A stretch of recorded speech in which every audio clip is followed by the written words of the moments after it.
Hogstye. Hey everybody, and welcome to another episode of the Hogstye. This is Alex, your host, with you today. We have our full crew plus one this week, so that's going to be exciting. But first, let me tell you about our partnership. It's still with Symbol. Symbol is the stock market for sports. You buy and trade sports teams like stocks, and you earn cash payouts when they win. I got to go in and check, because I know that Nationals had a couple wins since I last got all my winning money, but that is what you do. You go in, you buy a team, every time they win, you get a little cash, and you get to put it in your bank. Symbol is blending the stock market and sports in that way. You can invest and profit on your favorite teams like I do, or just try and find winners like Steve does. With my purchase of the Mets and the Cardinals proved to be a smart buy. So far, so good for you. That's great. Yeah, so far, so good. Yeah. So Steve has those two teams. I got the Nats going right now. I've already bought one share of the Washington football team. We've told you about that. What you do, guys, go to www.simbull.app and enter our passcode, Hogstye. That'll get you that $10 bonus that we've told you about. And $10 is a lot there because, like when I bought the Washington football team, it was $30, so I got it for 33% off. That's a good deal. Go to Symbol today, either at their website, symbol.app, or you can go to our website and click on their link. It's all over our website. On the top, it's in the side columns. Very easy to find. Just look for a big bull. Very easy to find on our website. Again, symbol.app. That is where you'll go and start buying teams today. Guys, Steve, good to talk to you. Jamal, I feel like we missed you last show. Did we miss you a show before that? Nah, I was here the week before, but last week, y'all know the deal. Yeah, you got your flag football season going. Yep. You know what I'm saying? On my way to being a pro football receiver in some regard. Since I can't play in the real pros, I'm gonna find a way. But yeah, that's all that is. So I missed last week's show. Yeah. And of course, last week was the draft. We brought on one of our old co-host, Robbie Duncan. He's back with us today to kind of talk about the lineman we drafted, Sam Cosme. Robbie, it's good seeing you again. You guys too. How's it going? Okay overall. Yeah. I'm just still waiting on Robbie Duncan to be his name to be on the back of a jersey of a NFL team. I haven't given up the dream by extension. I remember that tryout with the AFL. That was pretty good to see him back on the field. Yeah. I know you had fun back then. That tryout was tough too. I mean, they split us up into 3 sets of one-on-ones, and we did no rotating at all. The D-line kept rotating, but the 3 offensive linemen stayed in the entire time, and we did one-on-ones for a solid 20 minutes with no break. Oof. So you look good in the film. I think, or the clips that you shared, I think you said back then the only thing that kind of hindered you was because, like, since you had left college, you were losing weight, so that was kind of the thing for them with the weight.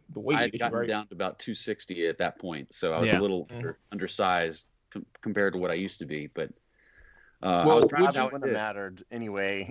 They're not in existence anymore anyway. No. Well, hey, if you had gotten on, you could have won a championship with That's that true. like 2-14 team that won. True. That's amazing. That is true. Oh man. Yeah. Hey, I was at that game, because I went to almost every game they played. So You were the one. Yeah, well, me and it was like a 5,000 average attendance. That's not bad for a minor That's not league. bad for arena. You were low-key covering for them too, right? I did for a year. Okay. But yeah. Sort of. Yeah. Sort of. But when you have a team with 5,000. Was it like a year and a half? Did they do 2 full years, Alex, or was it a year and a half? They did 3 full seasons. Oh, 3 full seasons. Okay. Yeah. Okay.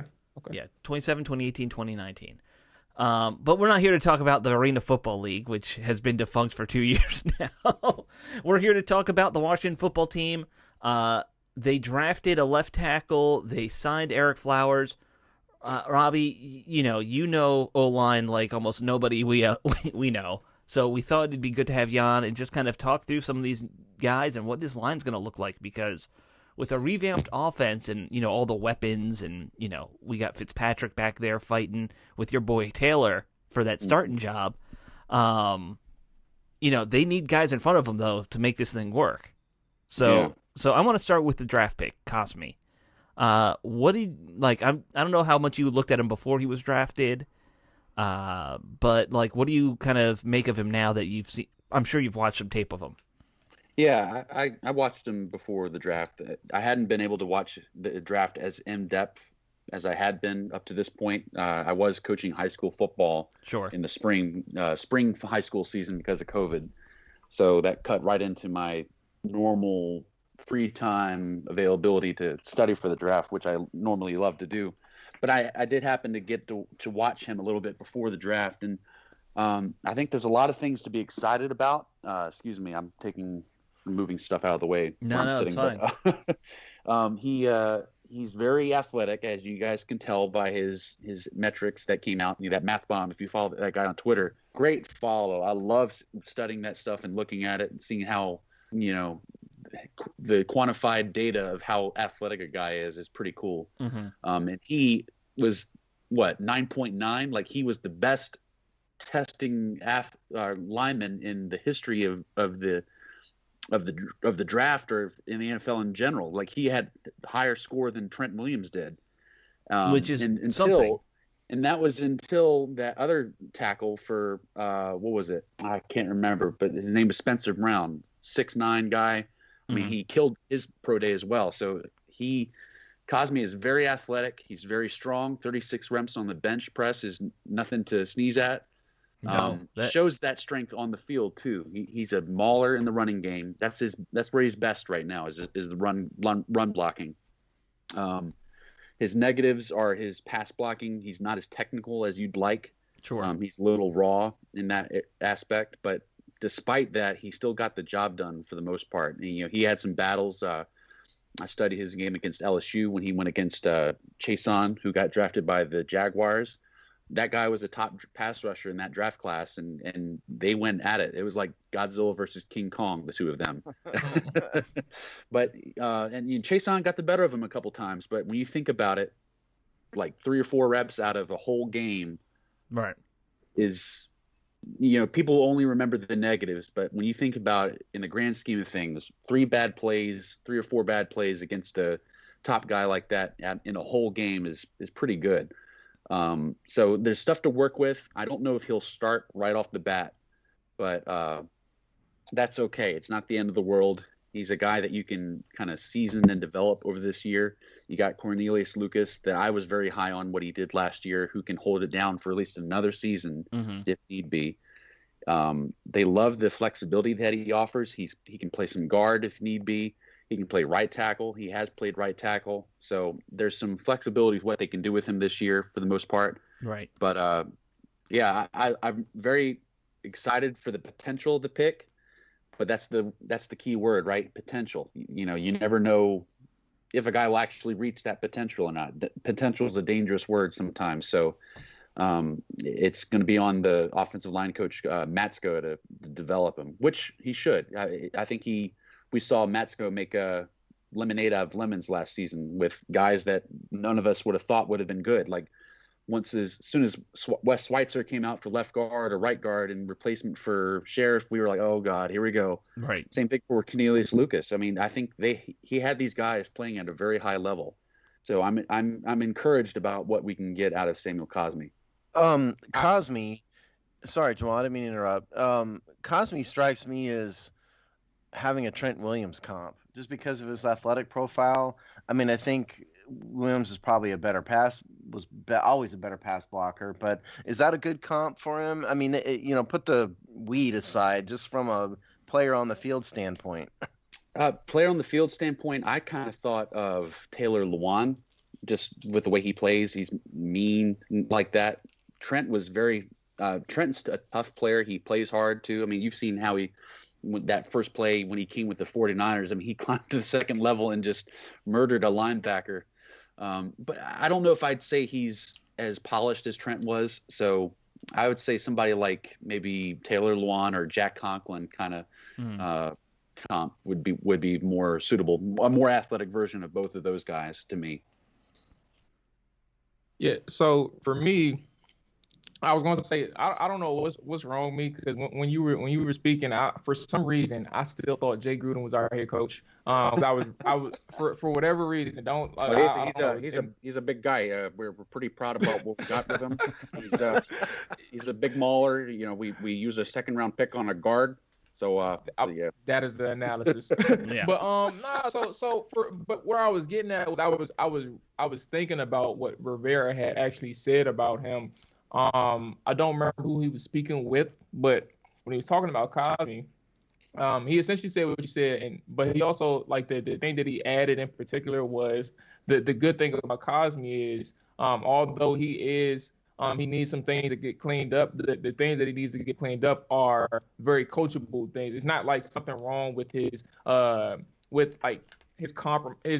his knowledge of the positions or anything like that. It's more so, all right, well, your feet work is this way. We can get that situated, and at the snap of a finger, all you gotta do is listen to us type thing. So I guess the good thing is he's not compromised in that aspect, where, you know, a lot of players can be compromised with their fundamentals of the position, and they were just good by being a good athlete. But in the pro level, you kind of need a little bit more. The good thing is he can actually, his flaws can be corrected, and that's why the coaches felt like they can take him at that spot, because of what he can provide, like the upside he can provide.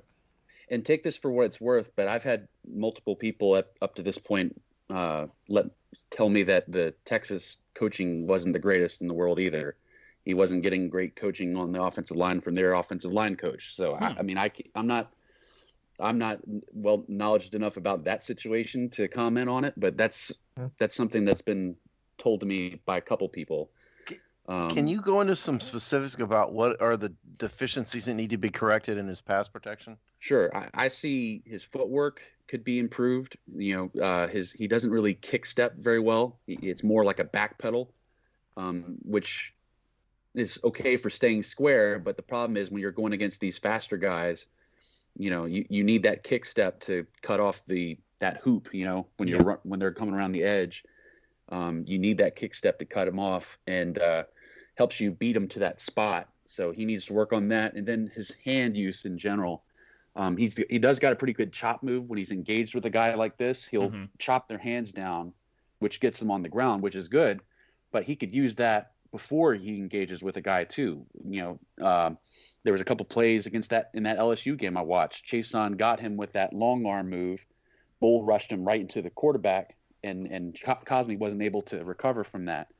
A simple little swipe or swat of that guy's hand, and when he comes at you with that long arm, puts him right on the floor. I mean, he'll go head first. All his momentum will carry to the ground, and he'll be eating dirt. It's small little things like that can make it'll look good on film. Plus, it eliminates that pass rusher right then and there.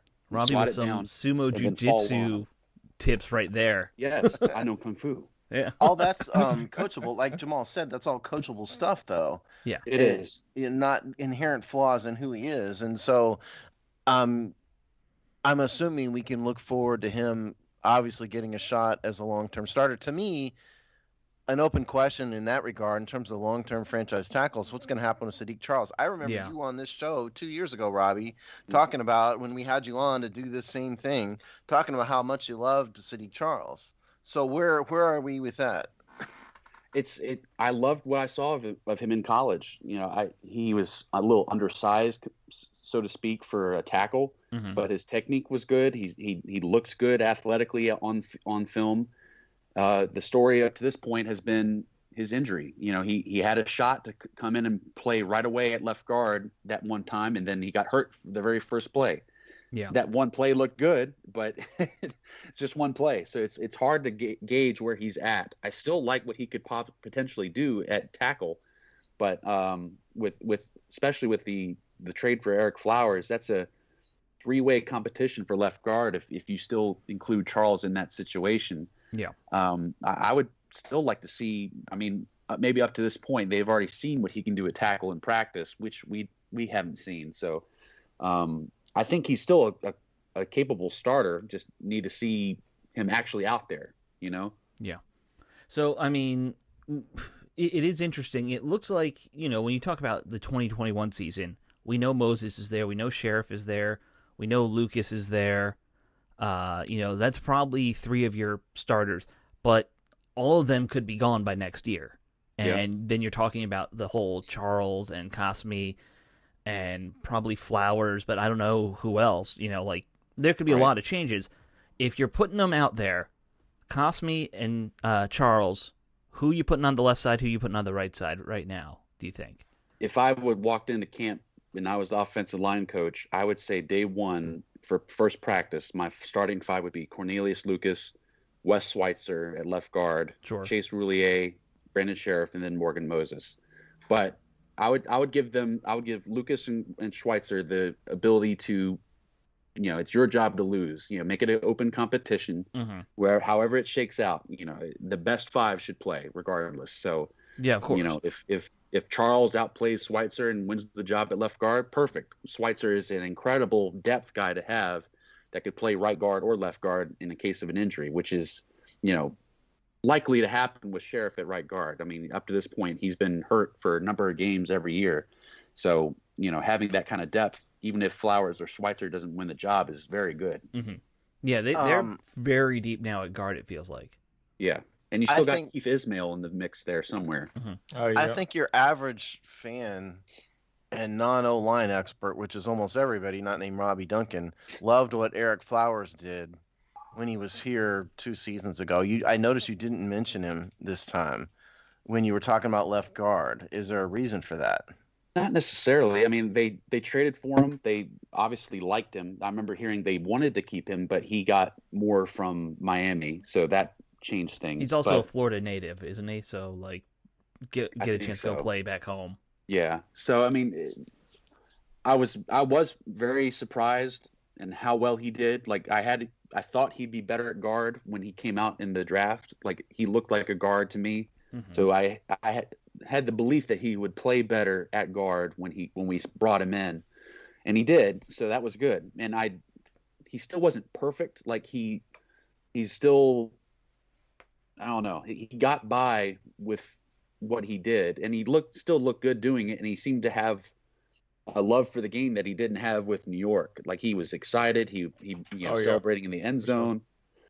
He found, I think, a good team to play with, and he brought it and showed it on the field every week. So I mean, I think he's likely to have a good shot at starting. I think it just depends on how well Schweitzer does. And I thought Schweitzer was playing some really good football at left guard. He was driving guys off the ball. He was very good in the screen game. He was a good puller. I mean, he did a lot of good things out there. Arguably better than Sheriff at times. He was definitely more durable. I'm not saying he's better than Sheriff, but he really outplayed his contract, and I think that's the bigger thing. You're getting high quality offensive line play on a very cheap contract with Wes Schweitzer. Mm-hmm. So I mean, if he's not starting, then it's still in a great situation, whether it's Schweitzer or Flowers starting. So I wouldn't be too Flowers didn't win the job, he must suck again kind of thing. It's more about the other guy doing that much better. Well, and people need to realize that though Flowers is getting a lot of money this year, most of it's not coming from Washington. His numbers from here, I think, are closer. Steve, I know you have got it. Yeah, I do. I heard it's around $3 million us, and then 6 from Miami, I believe. Yeah. Well, yeah. I mean, the bottom line with Flowers, in terms of his contract with us, is he's got his cap hit is only $3 million this year. So that's kind of a cap hit you'd have on a high end backup. Mm-hmm. It's not unheard of that you have that at least. And this is, I could also see it being like a preemptive move. It's very likely at this point that Sheriff is not going to be here next year. Well, there's a very important point about his contract is his cap hit jumps to 10 next year. Right. And so this is, and he's got a low dead cap because of what Alex was talking about, because the way the money worked out between the Dolphins and Washington. So this is a 1-year tryout, and it may be a hedge against Brandon Sheriff is what my think is. That's where I want to go next with you, Robbie, is Brandon Sheriff, because first team All-Pro last year. I think the fans are down on him for contractual reasons, but is this guy still the first team All Pro level performer? I mean, yeah, I think he is. Maybe not. I don't think he necessarily deserved to be a Pro Bowler this year. I think there were guards that were playing not a lot better, but that were more deserving. Mm-hmm. But he still deserved that kind of recognition. So I'm not gonna, be too down on that. But the thing with Sheriff for me was he's very good. He's tough. He's a captain. Ron really seems to like him. But the problem is we're getting a Kirk Cousins situation out of this. Yeah. He says he wants to be here, and we've apparently offered him the deal to be the highest paid guard in the league, which I assume is over his franchise tag, and he's still saying no. I mean, well, here's the thing. For somebody who negotiates deals for a living, deadlines do wonders. Okay? I wouldn't pay too much attention to whatever's going on right now. What actually matters is when you get closer to the franchise tag deadline, which is in July. Mhm. That's what makes people move off the ball typically. So I think, and we don't know really what they offered him. They could have offered him a deal that from an average annual value perspective made him, the top guard in the NFL, but then offered him terrible guaranteed money. I mean, we don't really know what that really was. A very subjective, imprecise that's true. report, and so we don't really know where they are. And so I wouldn't worry about in terms of contract until July. I mean, the truth of the matter is all Ron Rivera needs to do at this point is pull a Bruce Allen, hold a press conference, and talk about the type of money that he offered, and why Brandon Scherf is an asshole turning it down. That's all he got to do. That'll do wonders for the relationship. But seriously though, I do think this is like another Kirk situation in the sense that you're on your second tag, and to be honest with you, it's a situation where I think Sheriff really just wants to go out there and test the market. He wants his opportunity to have his pick of the litter, quote unquote pick of the litter. I'm not saying everybody's trash, but he just wants to go out there and see what his options are. And Washington isn't allowing him. I mean, for the rightfully so, Washington isn't allowing him to do that because they value him. So I think he really is like in a situation where, as fans, we want to keep him, but we don't want to pay him this amount of money from a fan perspective. However, Washington wants him, but Brandon doesn't want to. He doesn't want to conform to what Washington wants to do. So it's just like it's another. I don't even know if Brandon wants to be here or not. I don't know that part. We knew Kirk didn't want to be here, but Right. we don't. I don't know about Brandon, but I think he wants his always wanted. opportunity to see free agency. That's where I'm at with it. Yeah. I don't think he's gonna be here. I think if Brandon Scherf doesn't sign it, at some point you do have to. You can't make that mistake you made with Kirk Cousins and just let him walk for a comp pick. You try to and get something more than a conditional third rounder for Brandon Scherf. So if he doesn't sign anything long term, they got to look to move him at that point. Well, Scherf would have a pretty good comp pick because of the nature of his contract. Yeah, he'd have a third round pick, which isn't a terrible return for a guard. It's not terrible, but I think you could probably get more on the trade market. And I think you're seeing though the compensation in these trades are lower now because I feel like the emphasis on cap hits and contracts is starting to really be a big factor in that stuff. Like you see these bigger guys being traded for lower picks, and they're like, that's it for that guy. But then you see how it works money wise, and they're like, oh, okay, yeah, because one team's eating more kind of thing, and it kind of balances out that way. Unless it's a quarterback, and then all bets are off. Sure. Yeah. I think it's a bad signal to the players for the team to not vigorously pursue Scherf, even if they don't get him signed. Maybe, like Jamal said, maybe just wants to test the market. I mean, if so, it is what it is. But I think it sends a bad signal to not offer him a full value contract simply because, I mean, if he doesn't deserve it, who does? Oh no, I'm not saying you don't offer him that. I know I'm not saying you. I'm not. I know you're not, but I know some people are just ready to let him walk, and I think that's just a huge mistake. I mean, a guy who's been loyal, who's made multiple Pro Bowls, first team All Pro, and you're just going to let him walk. I mean, what does that tell everybody else? A guy who absolutely does maul other players. Yeah, he's never caused a single problem. And this is a subject that's on that. The position is undervalued in my opinion, and I may be biased, but I mean, you got defensive lines that are loaded. You got depth guys behind the starters that could start on another team. It's the level of talent and the depth of the talent for these defensive lines in the NFL are, way better than what you got overall for interior offensive linemen. Right. So especially athletically, defensive line have caught up to where ends were, a few years ago. And you tell a guard that they're not a important position, or we can find a guard anywhere. You tell that guard, go draft somebody in the 7th round and tell them to go block Aaron Donald. We tried that with Wes Martin. It doesn't. Yeah. They don't grow on trees. Good offensive linemen do not grow on trees, and the overall evaluation and valuation of the interior offensive line is just so. I feel like it's so ancient and archaic. It's not that same kind of concept. You need quality offensive linemen. I mean, we saw it in the Super Bowl. I mean, the best quarterback in the NFL, the most talented, at the very least, was running for his life. He ran 400 some yards, scrambling, trying to stay alive and make something happen because the offensive line could not protect him. So did they seriously collect that number? They collected that? Somebody tallied it up. It was around 400 yards that he scrambled that whole game. That's unbelievable. Yeah. They weren't playing this all season, though. They definitely got him some help as best as they could with the money that they had, but they were not playing. Killed it. They got Orlando Brown. They got Trey Smith in the 7th round. If he's healthy, I mean, they're going to be in the Super Bowl again. When it comes to investing in the line, at least that's something Washington's been doing. People might not think the names we have are like big names, household names right now, but if you look at who the top paid players are, a lot of them are our O-line right now. Right. They're not. It's not like they're not putting money there here.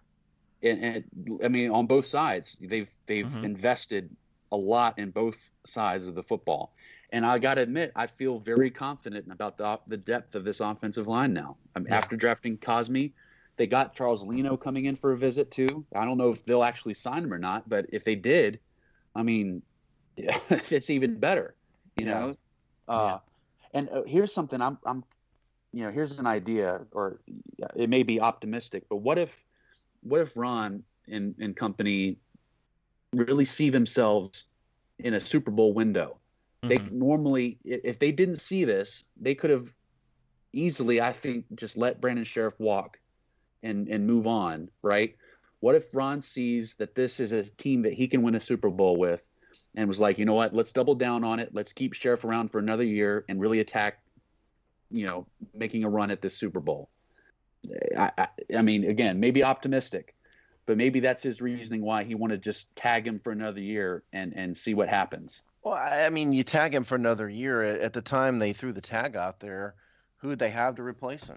Right. Nobody at the time, but now they do. But let's talk about Morgan Moses real fast, because he's been around forever. We all know his story. Is it time to move on from Morgan Moses, or does Washington need to look at keeping him around as the right tackle of the future, or for a few more years at least? I mean, how old is he now? 30.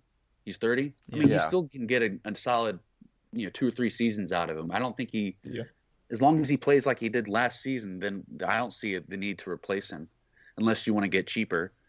But the concern I have is, how he's never missed a game. Like, he misses a series or two, but he's always hurt. He's always battling something. Yeah. I mean, what was it, 2 years ago, 3 years ago, where every play you saw him just lying on the ground because apparently he had 2 broken ankles and still wouldn't come out of the game, limping back to the huddle. It's I've been up and down on Moses a lot. He's had his downs, and I've pointed it out, and I've been kind of unbiased towards it in regards to calling him out on that stuff. But he really kicked it up another notch last season. Like, he deserved more recognition for how he was playing last season than he did. But yeah, as long as he's still playing at that same level, I don't think there's a need to worry about it. You got your right tackle situation resolved for another 3 years with him. And like we've been talking about, you've drafted 2 very good tackles who can eventually kick out there, but Although he could be a cap casualty too, right? True. He's got how many years left? Another year? This is his last season, I believe. No. His contract runs through 2022. Oh, okay. So he's got 1 more. Yeah. Season. Now his cap hit this year is 9.6 million, and then in 2022 he's 7.75 million. So it goes down a little bit. No dead cap, so he can be cut. Right. Look, here's the thing: you don't ever draft any second rounder to not start. Right. So Sam Cosmi's going to start. Absent injury or something, he's going to get the first chance to start somewhere. Right. And Cornelius Lucas, you like him, Robbie, and I don't doubt your opinion, but they're not going to put a second rounder on the bench long term in favor of a journeyman veteran. Probably not. So I think Cosmi's realistically going to be the left tackle. So to me, it comes down to maybe not this year, but next year. So it comes down to really, can Sadiq Charles or someone else replace Morgan Moses on the right side? Because right now they don't really have an obvious replacement for him. Yeah, I think he could. I mean, again, basing off what I saw in college, I saw no reason why he couldn't play tackle. I mean, people are so quick to say somebody's a guard because they're slightly under the baseline average of what it takes to be an NFL tackle. As long as the technique and hand use and all that stuff is there, then there's no big deal. Do you care about arm length? No, I don't care about arm length. Unless the guys that got T-Rex arms, it's such a agonizing conversation every draft season. It's always the same thing. If the baseline for a guy's arm length is 33 inches and the guy's 32 inches, oh my God, he's a guard. We got to move him to guard. Yeah, it's ridiculous. You talking an inch or two, that really makes that much of a difference? No, I do not agree with it at all. As long as the guy has the technique, has good hands, has good footwork, then it's not even worth discussing. Mm-hmm. Use the film and don't stare at a guy's arm length. What, didn't Joe Thomas have 32-inch arms? No, Joe Thomas was pretty long. I think he was really? Yeah, he was a 6'8" dude, so I would imagine he had some long arms. But okay, I might be wrong, but there's others who. That would be weird if he's 6'8" David with Bakhtiari. David Bakhtiari for the Packers is one of the best pass blocking left tackles in the NFL, and has done an incredible job at that. And he is undersized for left tackle. He has T-Rex arms, metrically speaking, and he has no problem with it. So, again, it is so ridiculous that we want to split hairs over a guy's arm's length being an inch or two less than the average. Yeah. That's my soapbox there. I'm going to throw a wild card at you, Robbie. They drafted John Bates, the tight end, to kind of become that blocking tight end. Have you looked at any of his blocking film? I mean, Yeah, I think he's a willing and capable blocker. He's not necessarily as strong as you'd like, but he plays with good effort. He's got good size, right? Good size, yeah, 6'6". And I'll say, I don't know if you guys listen to Kevin Sheehan's podcast at all, but he had Cooley on, and Cooley raved about him. You can take Cooley's evaluations of other players for what they are, but when it comes to the tight end position, I'll listen. He knows, yeah. And he raved about John Bates, and said that he said people are down on him because he had a 4.84 40. So and what? Then he said, but then the cool thing was Cooley said, well, guess who else ran a 4.84? Cooley. Yeah. And the people automatically think he's not a receiving tight end because he ran a slow 40, but that's not true. He's a good blocker, but he can catch the ball. He may not burn a guy, but he has a good catch radius. He can go up and get it. So I think John Bates was maybe my favorite pick of the draft. That's overall. What Cooley said. Yeah, and the reason is, number one, there's different types of tight ends. You know, and usually people talk about tight ends, it's F and Y, meaning, the inline tight end is the Y and the F is sort of the Cooley, flanker, H-back, slot guy, H-back guy. And really and truly, Logan Thomas is the body type for a Y, but he's a former quarterback. He's a receiver. I don't think he's a great blocker. He's not ever going to be a great blocker. They don't have anybody, and haven't had him for years, maybe since Logan Paulson. Remember you mentioned that last week, Alex, Logan Paulson. They haven't had a good blocker since then. And Bates, this is what he did in college Boise State used him like that. Yeah. I'll defer to you on terms of his, blocking ability or whatever, but I think it was the perfect need pick from a guy who is experienced in the role that Washington used him. And nobody wants him to be Travis Kelce. They don't need him to do that. That's not what he's here for. He's here to be an inline tight end and to be the only inline tight end. And I think it was a great pick. Yeah, because Reyes, if he works out, he's just another Logan Thomas type. And you can't compare. I mean, Sammy Reyes, I'm all for him, but I mean, the man has never played a down at football. I'm saying he's your athletic guy. Yeah. I know, but he's just put him out there and run and throw a fade to him. You got a 6'7" guy that can jump a 40-inch vertical. He'll go up and catch it. If he can catch it all, I mean, I'm saying if his hands work. But both him and Bates. I mean, like you said, if you look at what Bates did, it's a lot of jump ball, high point catching. He's a traditional tight end. Yeah. He's in the mold of a traditional tight end. He's just your Todd Heath Miller type tight end. There you go. Right. I love it. Yeah. I love it. All right. Have you watched? I mean, the number one pick obviously was Jamin Davis. Any opinions? I'm very excited for it. I mean, at the time, I would have, he slid for a reason, I guess. But Jeremiah Owusu-Koramoah was my guy. I thought he would have provided a ton of more position flexibility that would have made it a lot more fun, per se. But with Jamin, we got a true linebacker that can play each linebacker position and is just as athletic as Jeremiah or JOK is. Yeah.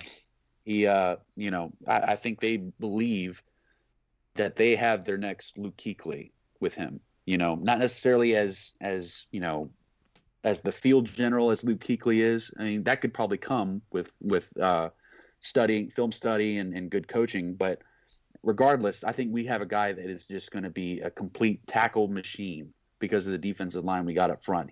He sideline to sideline, coverage ability. I mean, you saw. I assume you guys watched him against Florida. I mean, he was step for step with Kyle Pitts. He bit on a pump play action and still managed to stay step for step with Kyle Pitts. So we got a guy that is a freak athlete with an incredible amount of potential that could really elevate this defense up to another level. He kind of reminded me a little bit of Isaiah Simmons, but a shorter version of Isaiah Simmons a little bit. And I think like Simmons is a guy who you have to have a coaching staff figure out how to use him properly. And I don't think the Cardinals really did that. And Davis may be the same. When I saw Davis and I watched my initial reaction when he was drafted is this guy's a weak side linebacker. Then I watched some of his film. And it turns out he's just very, very versatile. And I think ultimately Ron Rivera wants him to be the middle linebacker field general. Just will maybe take a year or two. He's not coming off the field at all. Right. I don't see him coming off the field ever unless he gets hurt. No. I mean, it's just a question of who gets the green dot eventually, really. I would imagine Cole Holcomb would be our Mike or Bostic, one of the two. Yeah. I would probably – this is my ideal situation. Bostic as the Mike. Holcomb as the weak side, and Jamin, I'd like him at strong. Jamin's bigger and stronger. Holcomb's a little smaller than Jamin is. I don't think Holcomb's a great coverage linebacker, though. No, I mean he wouldn't be on the field for passing downs. I mean you'd have Collins and Cameron Curl coming in. Curl plays some money linebacker at times too. So I would imagine you'd see, with the additions we've made. I think Ron and company are very high on the corner we drafted, Baptiste or St. Just. I mean, the guy that they can press with, have him on the outside, let Kendall Fuller play some nickel, and then you got Curl as a money linebacker with Jamin Davis, and they got a lot of guys that can mix and match with. And if Holcomb isn't on the field for nickel situations or passing situations, then that's even better because we got guys like Curl, like I said, that can do that same role. Yeah, I expect to see a lot of Buffalo nickel as they're calling it.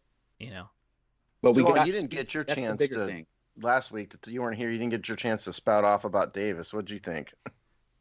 I love the pick. I think one of the things with Davis, because I was talking with one of the a lot of people know Dre on Twitter, but I was talking with him and he was trying to temper his expectations for Jamin. And for me, I'm in a position where it's like what you saw on film is exactly what you're going to get with Jamin in the pros. I feel like the biggest thing with him in a lot of positions, especially when it comes to the experience factor, Jamin only played around like 14 or so games in college. But the difference between him playing 14 games and an example, a quarterback, say Trey Lance, or another inexperienced guy who's only played a handful of games at the quarterback position, I'm specifically putting these two positions together because they're both the leadership aspects on each side of the ball.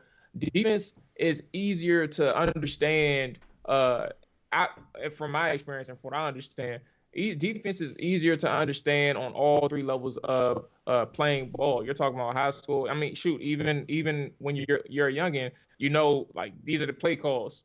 Like it doesn't get any yeah, I'm about to say it doesn't get any more any more complex than that. And then when you graduate to high school and you graduate to college and you graduate to pros, obviously conceptually you got to know where you got to be in a certain call or a certain look.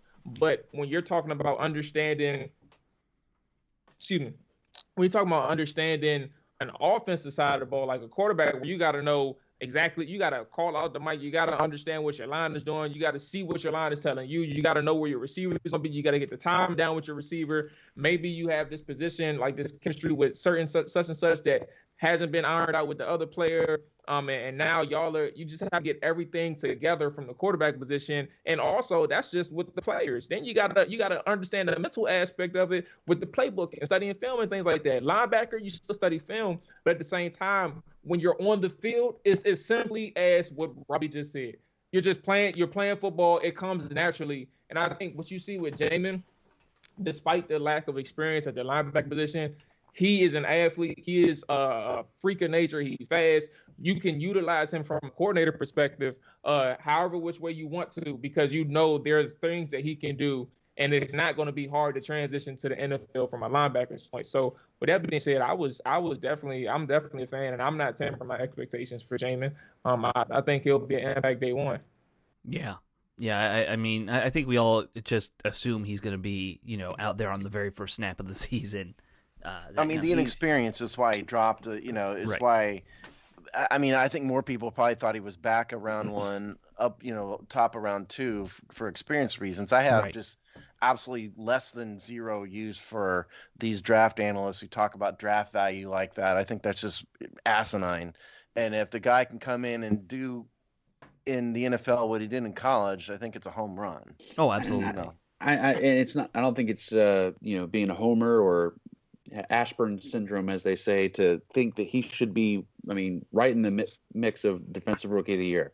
I mean, that with the pieces around him, the D-line in front of him, he's going to be a lot of tackles. He's going to be all over the field making plays. Well, if you think about defense, kind of like how people talk about offense, bringing in a stud middle linebacker into a loaded defense, it's just like finding that franchise quarterback and dropping them into an offense where you have star wide receivers and a stud line already in place. Herbert.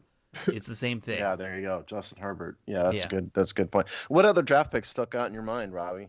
I think another home run pick that we got was De'Ami Brown, that North Carolina receiver. I watch him and I think to myself, we seriously just drafted another Terry McLaurin. And you know what my fear about him is? Here's my fear. I don't know if the speed is really there at the NFL level. That's my fear. What I couldn't get a good handle on is how much of a burst he has. What I saw out of De'Ami Brown, he ran by a lot of corners and man at North Carolina. I don't know if he's really got a burst to do that off the line in the NFL. That's my fear about him. And I also think he's sort of limited from a route running perspective. He can get better, but I think he's going to have time to develop a full route tree because he's a real vertical dude. I don't think they really gave him the chance to do more than what he did. I think they saw the athletic ability that he had, his ability to go up and get it, one-on-one, those 50-50 balls. I think UNC was just like, just send De'Ami, let him go get it kind of thing. I don't think they were trying to do a ton of technical stuff with him. I think it was more just he's going to out athlete you and just go get it kind of thing.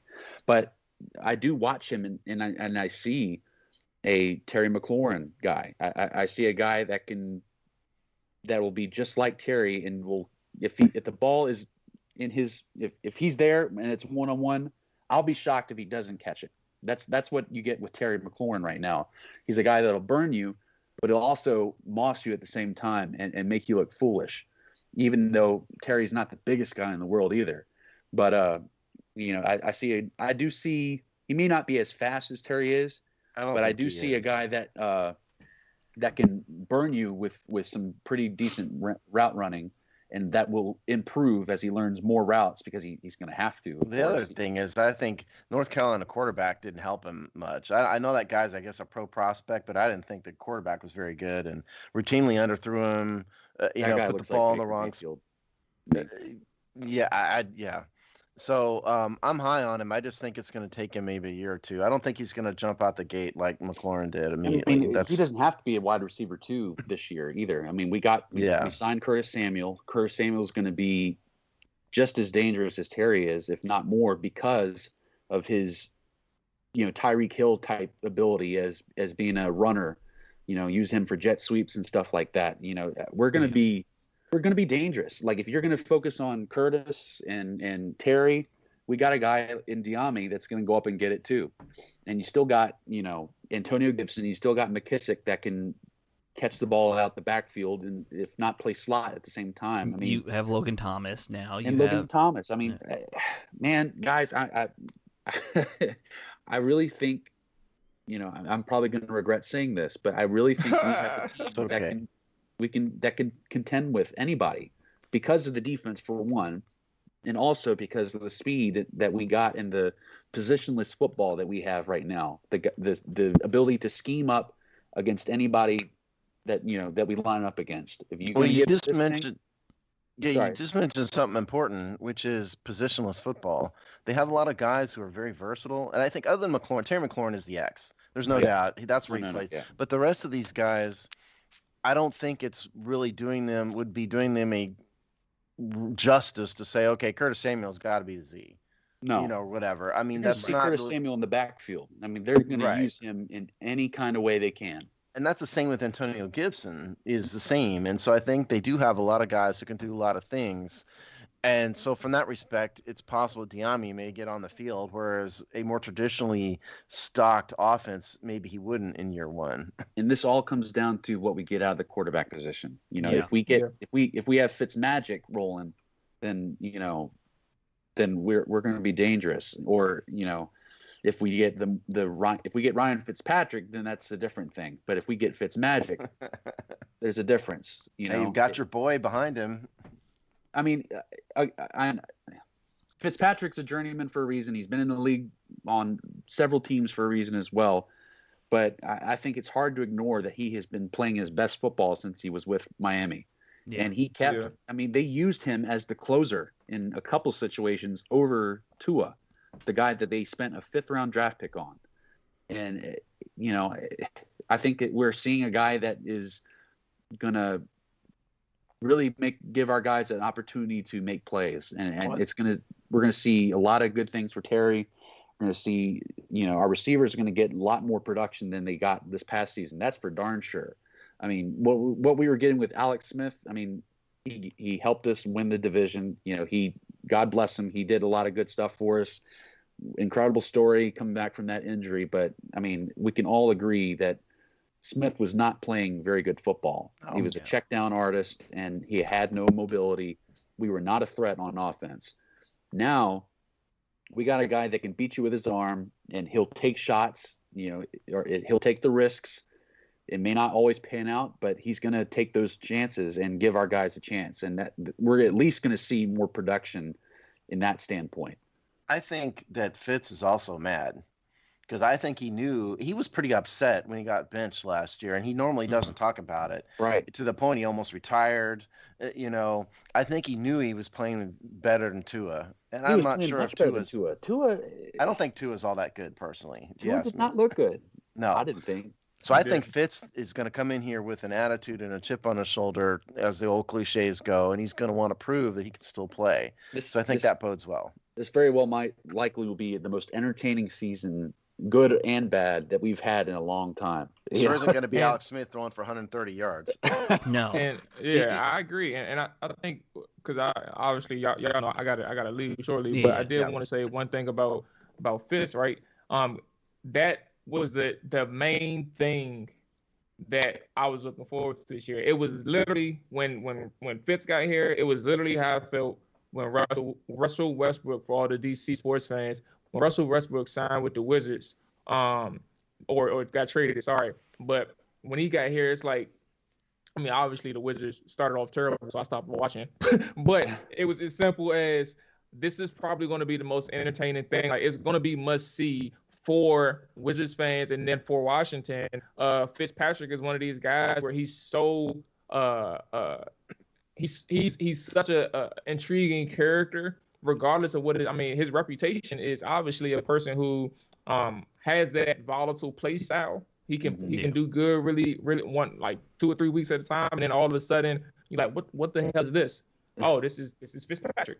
But with that being said, him being in Washington, this offense is gonna have potential that we haven't seen for some time now. We don't know what the numbers are gonna look like, but when Fitzpatrick is hot, your offense is gonna look really good, and that's where I'm at with it. Like when Fitzpatrick got here, I wanted him or Winston for that exact reason that I just listed, and having one or the other with Fitzpatrick being here, I can't wait to see what the offense looks like. I don't know what to expect on a weekly basis, but I mean, that's what makes it exciting.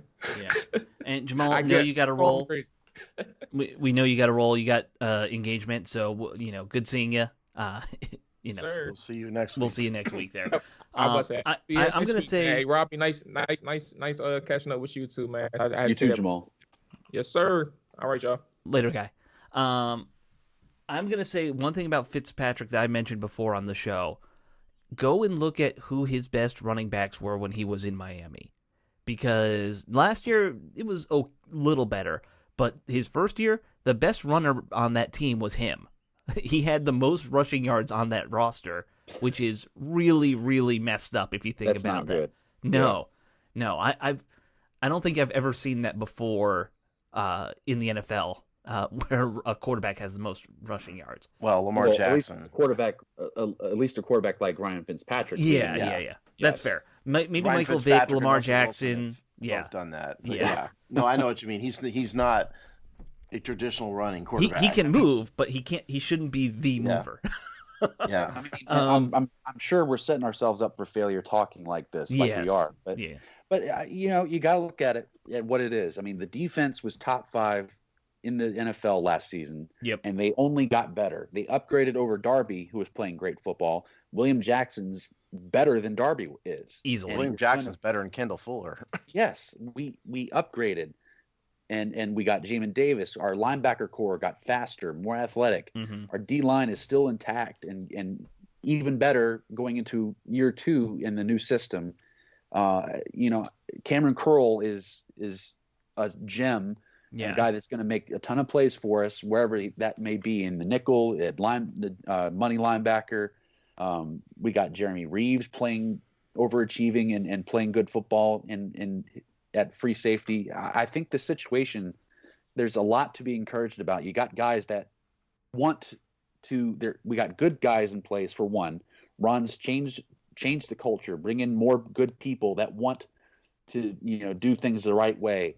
That and it shows that character makes a world of difference. It does. You got guys that you can trust to do everything right, to do to push themselves and push the rest of the team. The situation is very good. It's the best situation I think we've had in a long time going into a season. I can't, besides maybe 2012 when Robert's first year. I mean, at this point, I think all they're really missing is a true single high free safety.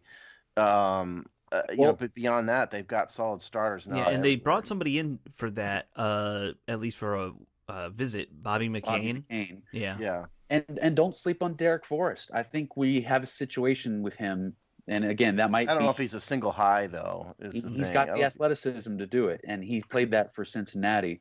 But the interesting thing is, he was their highest rated special teams player on the board when they took him, just like Terry McLaurin was. You know, I'm not saying he's going to do that per se, but he's a guy that will do everything you tell him to do, and will and then some. These kind of guys that we drafted are very coachable, all high character guys. Even those pass rushers we got in the 7th round, William Bradley King. I mean, relentless effort kind of guy. We got guys that are going to compete and play their butts off and do whatever that the coaching staff asks them to do. I'm a little more excited about makes a huge difference. I'm more excited about the Penn State kid myself, but Tony, Shaka Tony. Yeah. And interesting with him, they're going to try him at linebacker too. You saw that, right?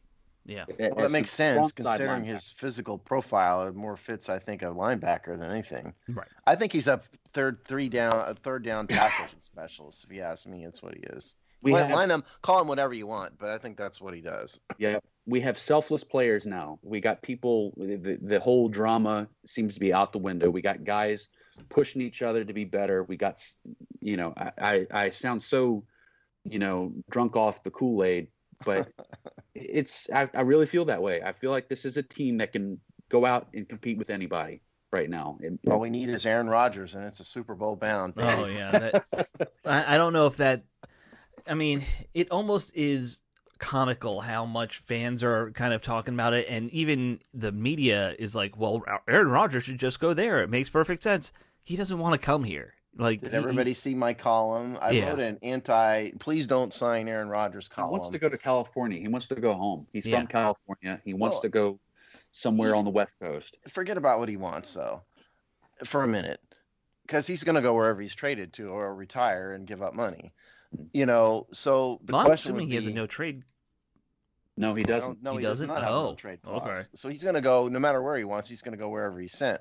But the point here is, number one, Green Bay should just tell him no. We're not trading you.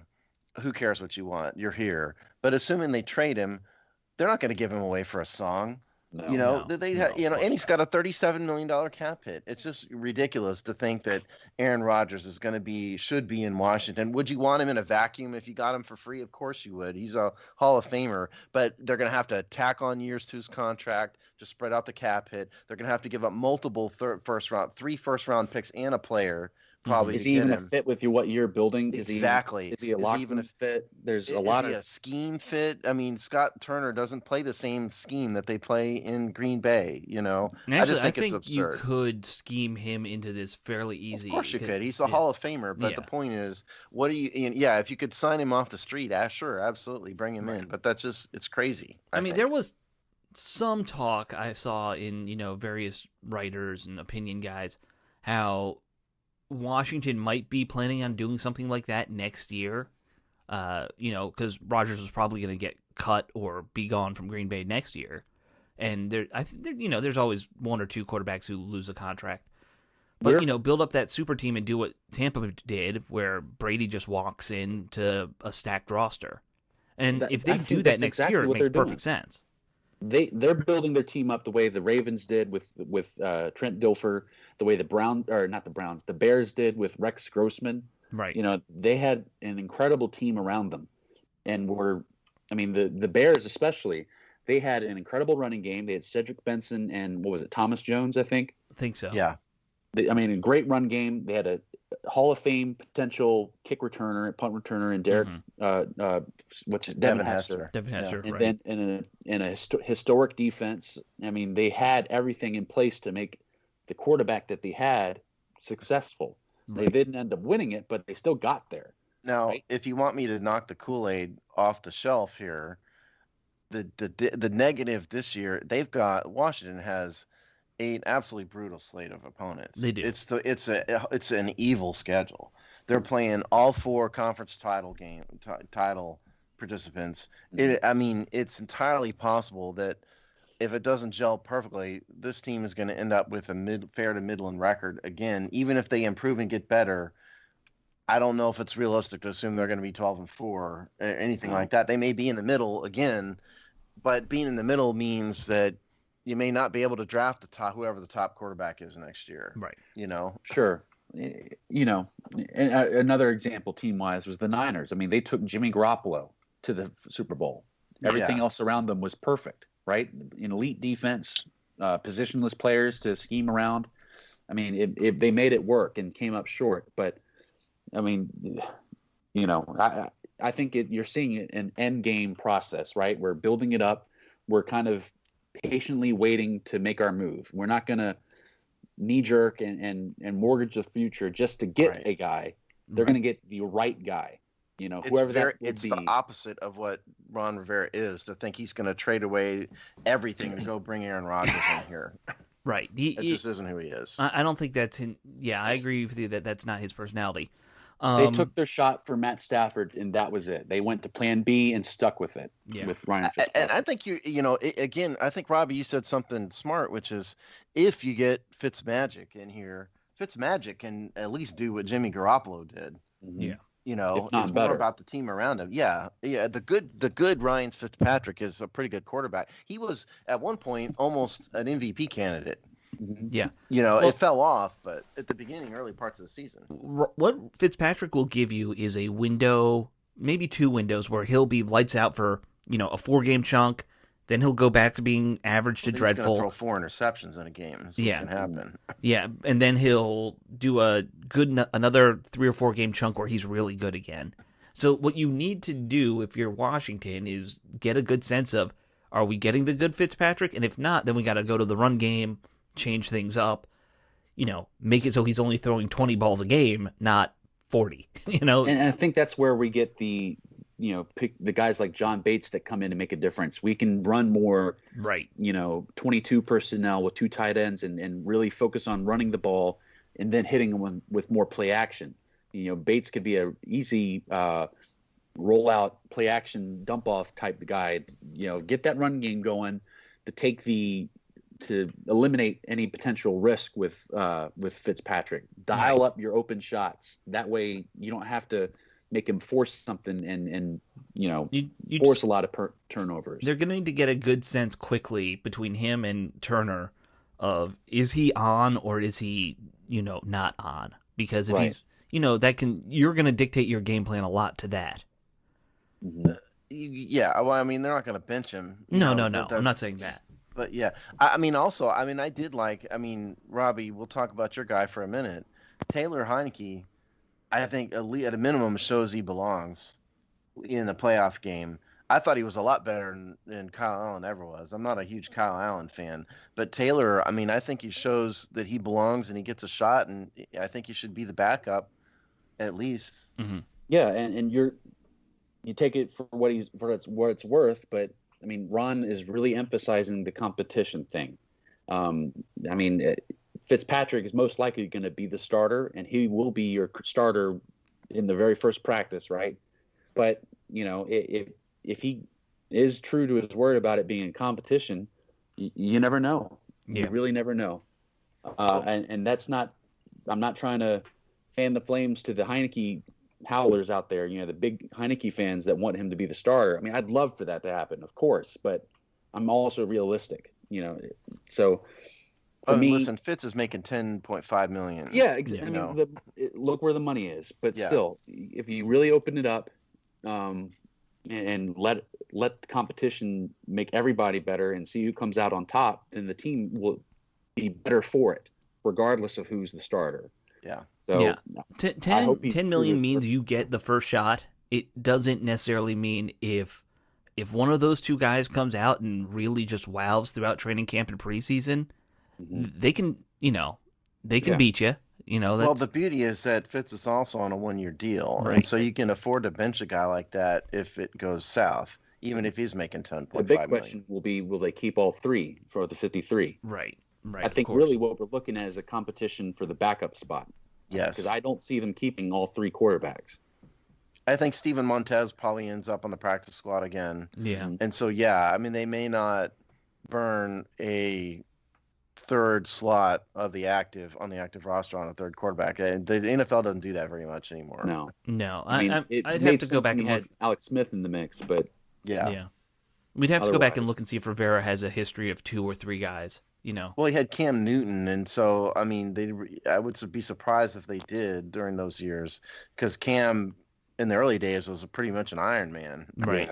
And he was even an though all-pro level quarterback. Even though with his style play, I would assume he's going to get hurt on every play. Yeah, it caught up to him as he got older. Eventually it did. Yeah, eventually it did.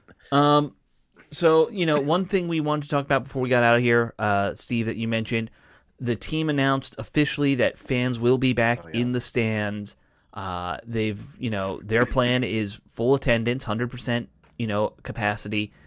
Whether we get to 100% is going to be another story, of course, because last time they had fans, we were averaging, 10,000, 15,000 or so. Our buddy Rick Snyder had it nailed at between 10 and 15,000 as the core Redskins fan attendees. Exactly.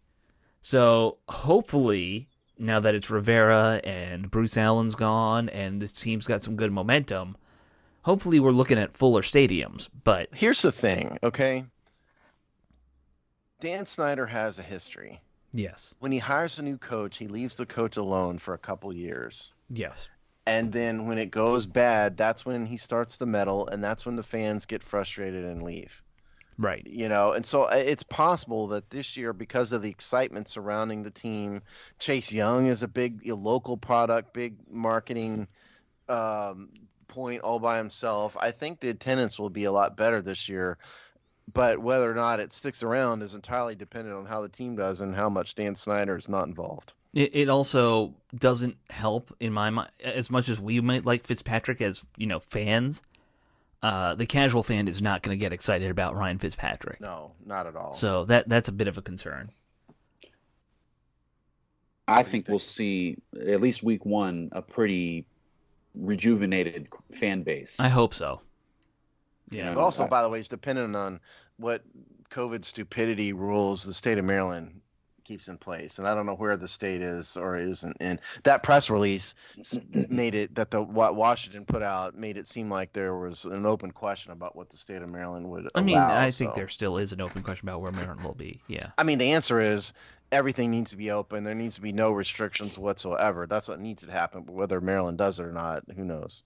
I wouldn't be surprised, though, for a couple of reasons. One, it's fans are finally able to come back, right? Right. So that's one factor. And two, I mean, Washington, we're getting a lot of buzz from national media. They're talking about us a lot, especially with the whole Aaron Rodgers trade talk stuff. I mean, and even aside from that, we're getting a lot of respect and talk about our defense and all that stuff. We got Ron Rivera, who, the media and who's nationally respected. Mm-hmm. So I think we're going to see, as long as we don't bomb and start off 0-4 or whatever, then, I think we'll see a pretty packed, hopefully with more Washington fans than the other team. Well, I think the way the schedule shakes out and the way the teams are arranged is going to make a big difference as to how the season goes this year, because it's so hard.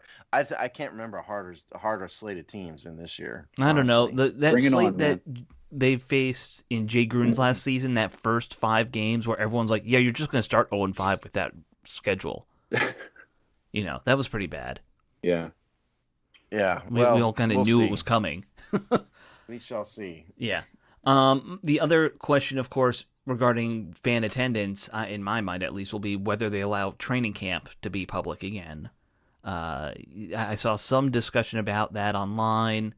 The team hasn't said anything, but there's also the question of, they had 1 year left on that Richmond deal and canceled the it. Richmond deal's dead. Yeah. So I'm assuming they won't be back in Richmond. It's only going to be in Ashburn, okay?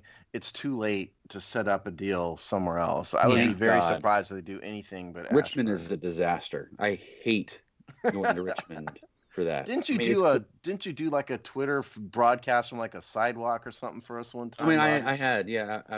I just hated the parking and the parking was never good. I actually enjoyed going down there, but I would go and then I'd just hit a bunch of breweries after the camp. So I mean, the facility is nice. The field and all that is great. It's just, you're in the thick of logistics of downtown Richmond. There's nowhere to park. I'm not a city person. I don't like it very much, and I hate trying to find parking in the city. So the old way of things in Ashburn, when I lived in Sterling, where you go to Redskins Park and you have the huge wide open green fields that they would direct people to park, like that was so much better than than trying to find some place to park and hope you're not going to get your car broken into while you're watching practice. Some of these parking lots and places to park there were sketchy. Yeah, I mean, there literally were like, "Hey, come park in this field for $10." Yeah. Okay. All right. Well, my vote would be to let 100% of the fans in with no restrictions whatsoever. I think that's the smart thing to do for all involved. So I certainly, for my vote, for whatever it is, that's what I'm rooting for.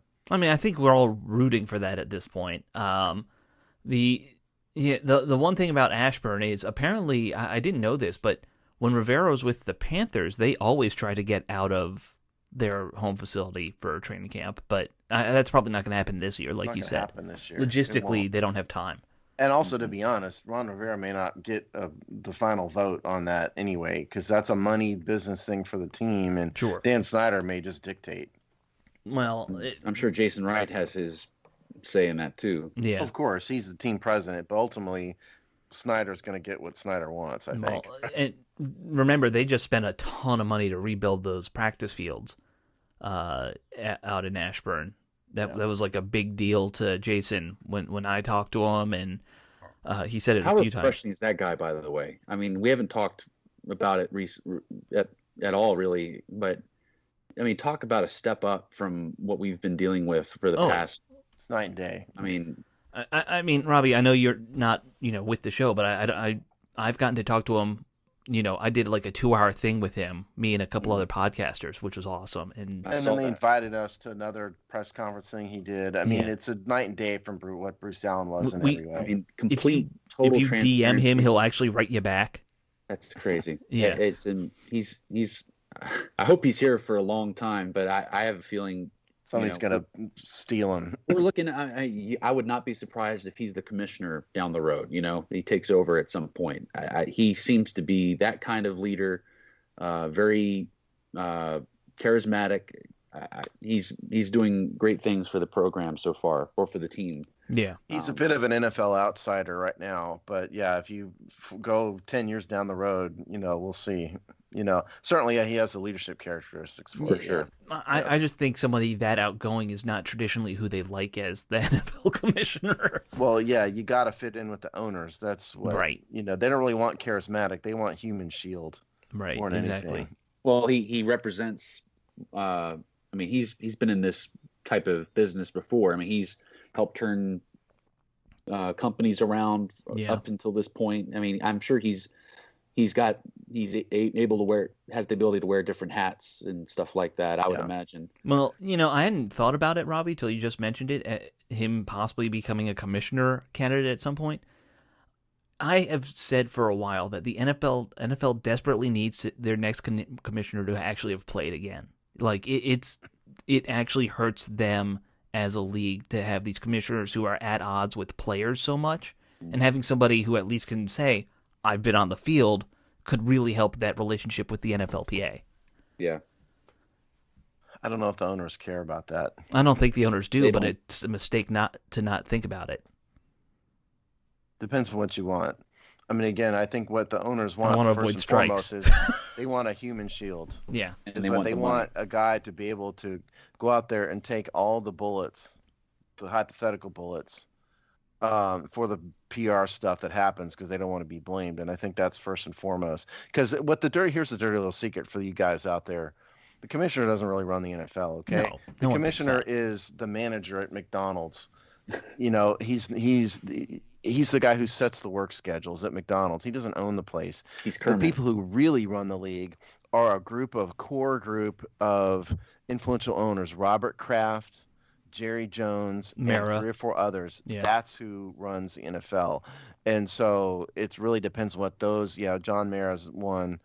That's what matters, not necessarily what the commissioner thinks. The Fords, are they one of them, or the Rooneys? No, the Rooneys Fords maybe. aren't one of them. The Rooneys are. The Fords aren't. Yeah. And they've got the wife is now in charge of the Lions. By the way, the Ford husband died, and so no, she's not. But it's really Kraft, Mara, Jones, the Rooneys, and maybe one or two others, and that's it. That's who runs the NFL, not Roger Goodell. I honestly think that you just named all of the key ones there. Like, yeah, I did. There's probably a couple others I'm just not thinking of. Right. Yeah, that's the group. Guys like It's Dan definitely Snyder not on the Dan. outside. Dan Snyder's very unliked Right. in the NFL. Right. Dan Snyder's a fat kid in the corner that everybody picks on. Right.